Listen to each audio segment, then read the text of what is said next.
नमस्कार दोस्तों, exam preparation में मैं प्रियंका आप सभी का स्वागत करती हूँ।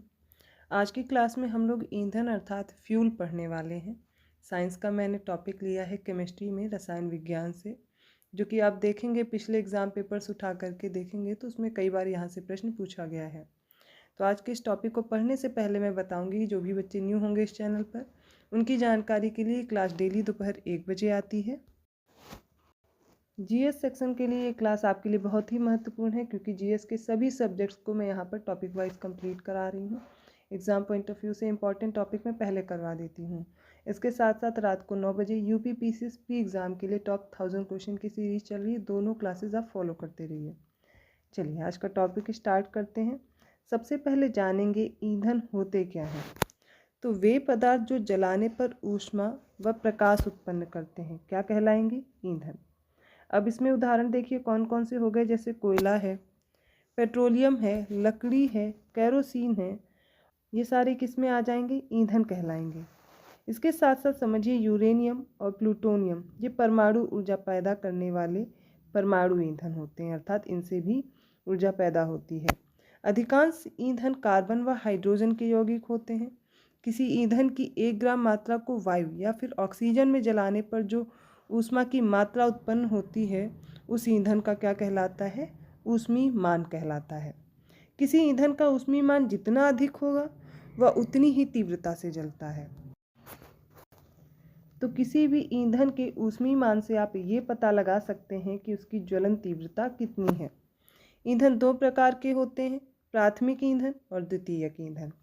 अब समझिए प्राथमिक ईंधन क्या होते हैं? वे ईंधन जिन्हें सीधे प्रकृति से प्राप्त कर लिया जाता है और जो जलाने पर सीधे ऊष्मा देते हैं वो क्या कहलाएंगे? प्राथमिक ईंधन, जैसे कि पेट्रोलियम और लकड़ी हो गया। लेकिन द्वितीयक ईंधन क्या है? जो प्राथमिक ईंधनों से प्राप्त किए जाते हैं, क्या होगा? ये द्वितीयक ईंधन कहलाएंगे, जैसे पेट्रोल, डीजल, कैरोसिन, भाप अंगार, गैस, कोल गैस। ये सारे कैसे हैं? ये द्वितीयक ईंधन कहलाते हैं। तो ये तो बात हो गई ईंधन को समझने के लिए कि ईंधन होते क्या हैं। ऊष्मीमान आपने समझा। आगे अब समझते हैं ऑक्टेन नंबर क्या है। ऑक्टेन नंबर का अर्थ है किसी ईंधन के अस्फुटन अर्थात ईंधन की गुणवत्ता को ऑक्टेन संख्या द्वारा व्यक्त किया जाता है। कुछ ईंधन ऐसे भी होते हैं जिनका ज्वलन इंजनों के सिलेंडर में समय से पहले हो जाता है, जिससे ऊष्मा पूर्णतया कार्य में परिवर्तित न होकर धात्विक ध्वनि उत्पन्न करने में ही नष्ट हो जाती है। यह धात्विक ध्वनि उपयोग के लिए उचित नहीं मानी जाती है। अपस्फोटन कम करने के लिए अपस्फोट रोधी यौगिक टेट्रा एथिल लेड अर्थात TEL का उपयोग किया जाता है। ये याद रखना है कि किसका प्रयोग करेंगे? यौगिक जो होता है वो टेट्रा एथिल लेड होता है। किसी ईंधन की जो ऑक्टेन संख्या जितनी अधिक होगी उतना ही अपस्फोटन कम होगा तथा वह उतना ही उत्तम ईंधन माना जाएगा। पैलेडियम द्वारा हाइड्रोजन के गैस के अवशोषण को पहली बार 1866 में टी ग्राहम द्वारा नोट किया गया था और इसका उपयोग नए वैकल्पिक ईंधन वाहनों की एक श्रृंखला को शक्ति देने के लिए किया जाता है। इसके अलावा TEL के अलावा बेंजीन टोलुइन जाइलिन अर्थात BTX भी एक अच्छा अपस्फोट रोधी है। अब ईंधन की दक्षता समझेंगे क्या होता है। अभी तक ऑक्टेन नंबर समझा, अपस्फोट रोधी समझा, ईंधन दक्षता समझिए। किसी ईंधन के 1 किलोग्राम के पूर्ण दहन से जो ऊष्मा की मात्रा प्राप्त होती है उसका ऊष्मीमान कहलाता है और ईंधन के ऊष्मीमान को किलो जूल प्रति किलोग्राम मात्रक द्वारा प्रदर्शित किया जाता है। और हर ईंधन का अर्थात तरह तरह के ईंधन का विभिन्न प्रकार का ऊष्मीमान भी होता है। जैसे कि सबसे पहले समझिए जो गोबर के उपले होते हैं, इनके अगर ऊष्मीमान की बात की जाए तो ये कितना होता है? ऊष्मीमान 6000 से 8000 किलो जूल पर किलोग्राम, जो कि अभी हमने पढ़ा। इसको किस में मापते हैं? किलो जूल पर किलोग्राम में।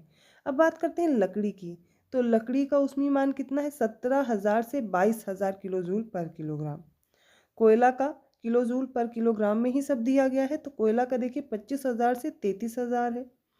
पेट्रोल का 45,000 है। मिट्टी तेल का भी सेम है, मिट्टी के तेल का भी 45,000 है और डीजल का भी 45,000 है। तो इनका सेम मान है। पेट्रोल, मिट्टी का तेल और डीजल की जो ऊष्मी मान देखेंगे वो 45,000 है। ठीक है। अब देखिए मेथेन का है 50,000, CNG का 50,000 है, LPG का 55,000 है ऊष्मी मान। जैव गैस का है 35,000 से 40,000 और हाइड्रोजन का सबसे ज़्यादा होता है, कितना है 1,50,000। कितना हो जाएगा 1,50,000। तो सबसे ज़्यादा हाइड्रोजन का है। उसके बाद आप देखेंगे इसमें मात्राएं आपको दी गई हैं, जैसे कि फिर एलपीजी दिया गया है, कितना है इसका 55,000। उसके बाद सीएनजी और मीथेन दिया गया है, सीरियल से आपको दिया गया है। ऐसे आप अगर आपको मान नहीं भी याद रहता है तो भी आप देख लीजिए सबसे कम किसका हम लोग देख रहे हैं। इसमें हो जाएगा गोबर के उपले से शुरू हुआ है ना, गोबर के उपले, फिर लकड़ी, फिर कोयले का है, पेट्रोल का है, मिट्टी तेल है, डीजल, इन तीनों का तो सेम ही है। फिर मीथेन, सीएनजी, एलपीजी, जैव गैस, हाइड्रोजन। तो इस तरीके से आपका विभिन्न ईंधनों के उसमें मान की बात होगी और इनको इसी तरह याद रखना है। ईंधन तो समझ लिया, लेकिन ये भी समझिए जो ईंधन का बहुत ज़्यादा प्रयोग होना शुरू हुआ है इसकी वजह से पर्यावरण पर भी हानिकारक प्रभाव पड़ता है। जैसे कि लकड़ी, कोयले और पेट्रोल जैसे कार्बन ईंधन बिना जले कार्बन कण छोड़ते हैं। ये सूक्ष्म कण खतरनाक प्रदूषक होते हैं जो दमा जैसे श्वास रोग उत्पन्न करते हैं, सांस लेने में दिक्कत होती है इनसे। इन ईंधनों का महत्वपूर्ण दहन कार्बन मोनोऑक्साइड गैस देता है। ये बहुत विषैली गैस होती है, बंद कमरे में कोयला जलाना और भी खतरनाक होता है। उत्पन्न कार्बन मोनोऑक्साइड गैस से कमरे में सो रहे व्यक्तियों की मृत्यु तक भी हो सकती है। अधिकांश ईंधनों के दहन से पर्यावरण में कार्बन डाइऑक्साइड गैस निकलती है और वायु में कार्बन डाइऑक्साइड गैस की मात्रा अगर अधिक बढ़ेगी तो ग्लोबल वार्मिंग होगी। ग्लोबल वार्मिंग मैं ऑलरेडी आपको पढ़ा चुकी हूँ, तो प्रोसेस आपको पता है। कोयले और डीजल के दहन से सल्फर डाइऑक्साइड भी निकलती है और ये दम घोटू और संक्षारक गैस होती है। इसके अतिरिक्त पेट्रोल इंजन नाइट्रोजन के गैसीय ऑक्साइड छोड़ते हैं। ये भी क्या करते हैं, ये भी पर्यावरण के लिए हानिकारक हैं। अब एक एक करके ईंधनों को समझते चलिए। जैसे कोयला, पेट्रोलियम और प्राकृतिक गैसें जैसे कुछ समाप्त होने वाले जो प्राकृतिक संसाधन हैं, इनका निर्माण सजीव प्राणियों के मृत अवशेषों अर्थात जीवाश्मों से होता है और इन्हें क्या कहते हैं, जीवाश्मी ईंधन कहते हैं। सबसे पहले बात करेंगे कोयला की। तो कोयला क्या है, कोयले में मुख्य रूप से क्या होता है, कार्बन होता है। तो मृत वनस्पति के धीमे प्रक्रम द्वारा कोयले में परिवर्तन को क्या कहते हैं, कार्बनीकरण कहते हैं। क्योंकि यह वनस्पति के अवशेषों से बना है अतः कोयले को जीवाश्म ईंधन भी कहते हैं। जीवाश्म ईंधन पढ़ रहे हैं तो आपको पता है, हमने अभी बताया था कोयला, पेट्रोलियम, प्राकृतिक गैस ये कैसे उदाहरण है, जीवाश्मी ईंधन के उदाहरण हैं। वायु में गर्म करने पर कोयला जलता है और मुख्य रूप से कार्बन डाइऑक्साइड गैस उत्पन्न करता है।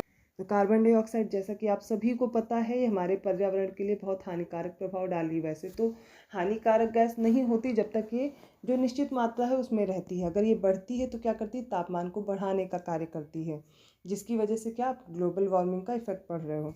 अब देखिए, उद्योग में कोयले के प्रक्रमण द्वारा कुछ उपयोगी उत्पाद प्राप्त किए जाते हैं, जैसे कोक, कोलतार और कोयला गैस। अब ये कोक क्या है, यह एक कठोर, सरंध्र और काला पदार्थ है। यह कार्बन का लगभग शुद्ध रूप है और कोक का उपयोग इस्पात के औद्योगिक निर्माण और बहुत से धातुओं के निष्कर्षण में किया जाता है। फिर है कोलतार, ये एक अप्रिय गंध वाला गाढ़ा द्रव होता है।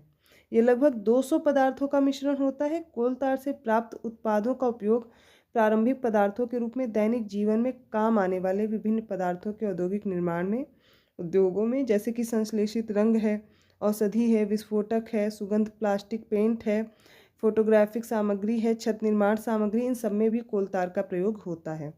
तो आपने कोलतार समझ लिया। तो पहला उदाहरण हमने जीवाश्म ईंधन में क्या पढ़ा, वो कोयला पढ़ा। अब कोयला गैस पढ़िए। देखिए ये टॉपिक आपको थोड़ा बोरिंग जरूर लग सकता है, लेकिन प्रश्न यहाँ से आते हैं इसलिए इम्पॉर्टेंट है पढ़ना। तो पूरा वीडियो ध्यान से देखिए। पिछले भी पेपर उठा करके देखेंगे तो स्टेटमेंट वाइज यहाँ से प्रश्न पूछे गए हैं।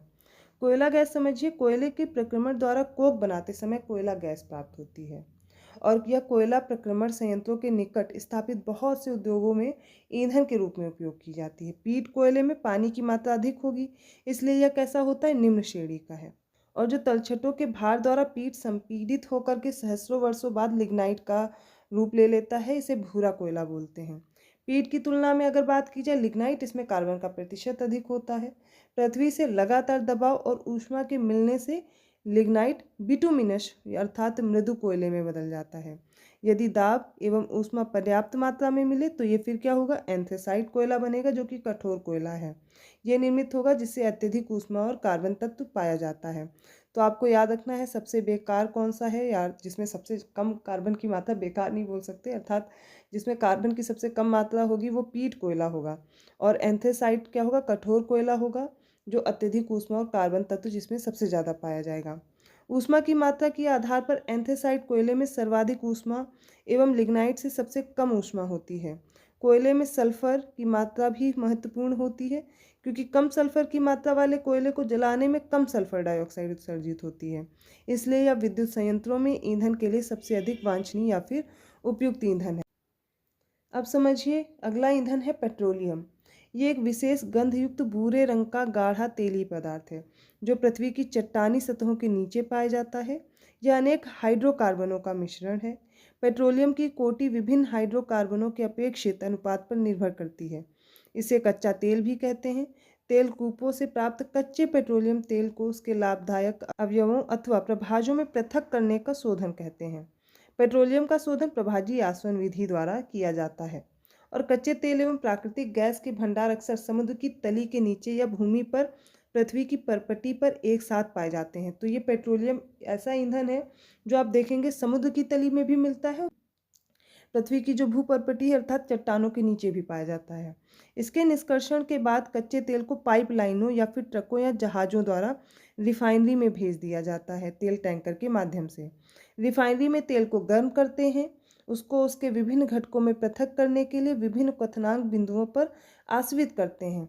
इसके महत्वपूर्ण घटक कौन कौन से? गैस है, गैसोलीन है जो कि हवाई जहाज में काम आने वाला ईंधन है।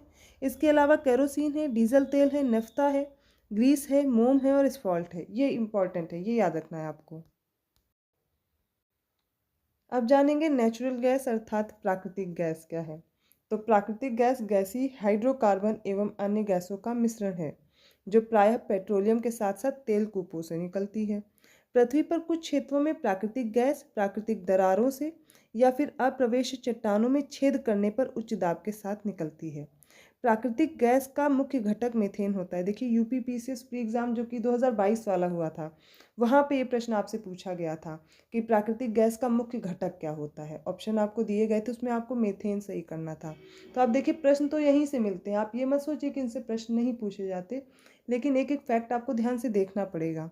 प्राकृतिक गैस का उपयोग ईंधन के रूप में तथा लैंप ब्लैक, हाइड्रोजन, गैसोलीन व कार्बनिक यौगिकों के निर्माण में होता है। अगर प्राकृतिक गैस का मुख्य घटक पूछा गया तो मीथेन हो गया, लेकिन एलपीजी का मुख्य घटक पूछा जाएगा तो क्या होगा? वो ब्यूटेन होगा। एलपीजी का उपयोग प्रायः घरों में तथा होटलों में ईंधन के रूप में किया जाता है। एलपीजी से आप सभी लोग परिचित हैं। बायोगैस संयंत्र से उत्पादित बायोगैस का मुख्य घटक भी मीथेन गैस होती है, जिसे जीवाश्म ईंधन के स्थान पर ऊर्जा उत्पादन के लिए प्रयोग में लाया जाता है। भारतीय कृषि अनुसंधान संस्थान IARI के वैज्ञानिक डॉक्टर SV देसाई ने वर्ष 1941 से 42 में गोबर गैस प्रणाली का आविष्कार किया था। तो हमने ये जाना आज ईंधन के बारे में। आई होप आपको वीडियो अच्छा लगा होगा। पूरा वीडियो ध्यान से देखिए, एक एक फैक्ट आपके लिए इंपॉर्टेंट है। ईंधन कितने प्रकार के हैं जानिए, और जो भी फैक्ट्स मुझे इंपॉर्टेंट लगे एग्जाम पॉइंट ऑफ व्यू से वो मैंने आपको बता दिए, वैसे ही प्रिपेयर कर लीजिए। किसी भी टॉपिक में आपको दिक्कत आई हो आप मुझसे कमेंट करके पूछ सकते हैं। वीडियो को लाइक ज़रूर कीजिए, चैनल को सब्सक्राइब कीजिए और लोगों को शेयर करते रहिए। ऐसे ही और टॉपिक के साथ मैं मिलती हूँ नेक्स्ट वीडियो में। कल से मैं रिवीजन क्लास शुरू कर रही हूँ, आप सभी लोग क्लास ज़रूर देखिए। अब एग्ज़ाम तक आप ये सीरीज़ ज़रूर फॉलो करते रहिए, आपका अच्छे से रिवीजन हो जाएगा। तो चलिए मिलते हैं कल, तब तक के लिए धन्यवाद।